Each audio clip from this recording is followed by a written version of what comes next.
The Art of Saying No, Protecting Your Time and Energy for What Truly Matters to You, by Professor Nigel MacLennan. How can saying no to others be the best way to say yes to you? Some people seem to have a lot of time to live the life that they want. What are they doing that others don't? They say no more often. To what do they say no?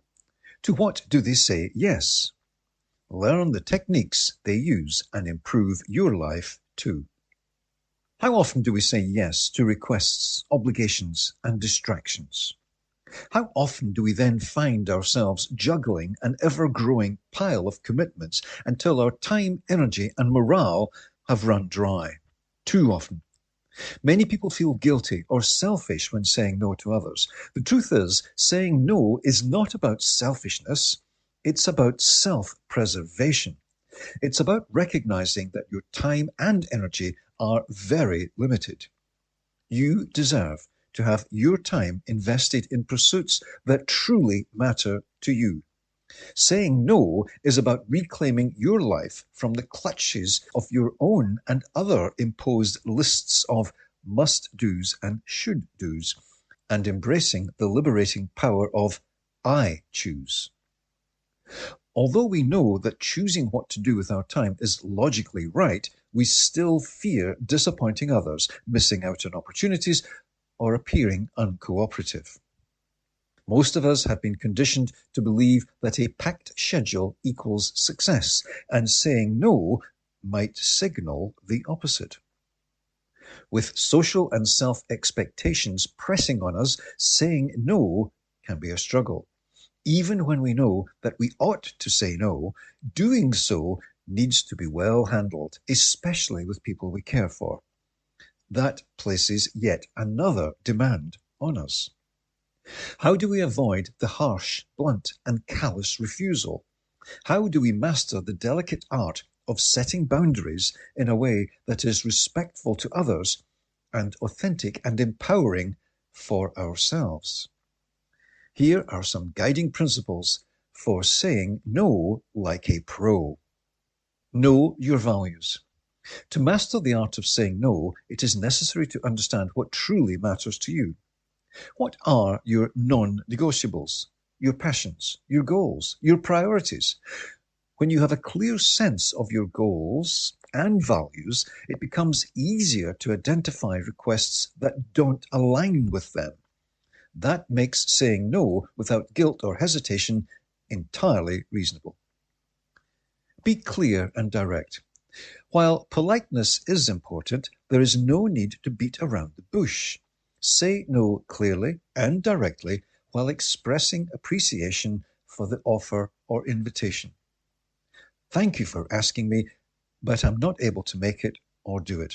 Or, I appreciate your request, but I have a lot on my plate right now, are both perfectly acceptable responses. Offer an alternative, sometimes.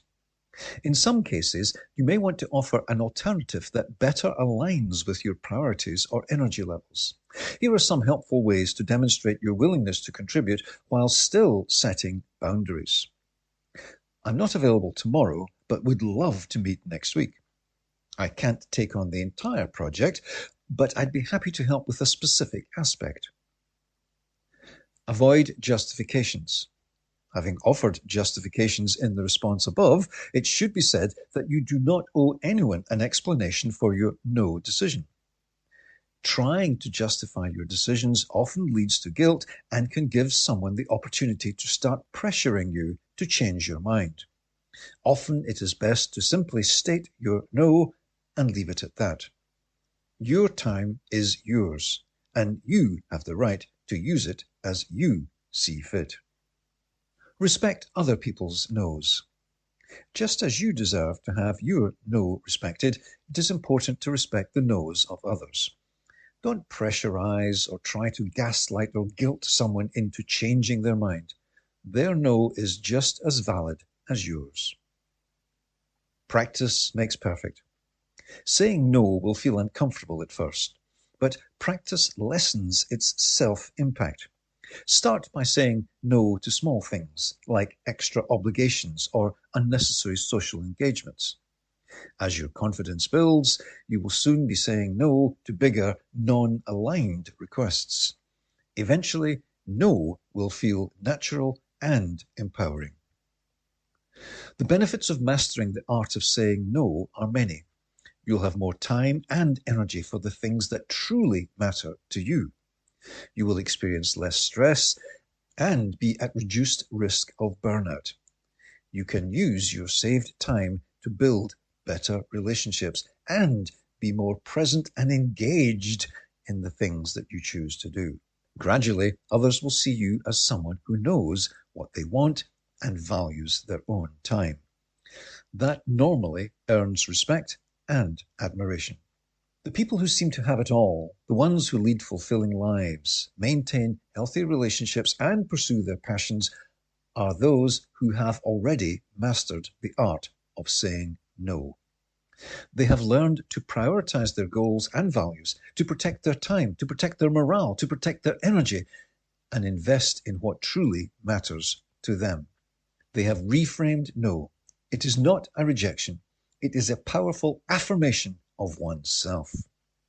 Reclaim your time and energy. Invest in your goals and values. Then enjoy watching as your life is freed from unwelcome, burdensome obligations, and you have more time to enjoy your passions and purpose. Initially, saying no is far from easy, yet with a bit of practice, it could be the most empowering gift you ever give yourself. To what will you start saying no today so that you can have more time to focus on what really matters to you?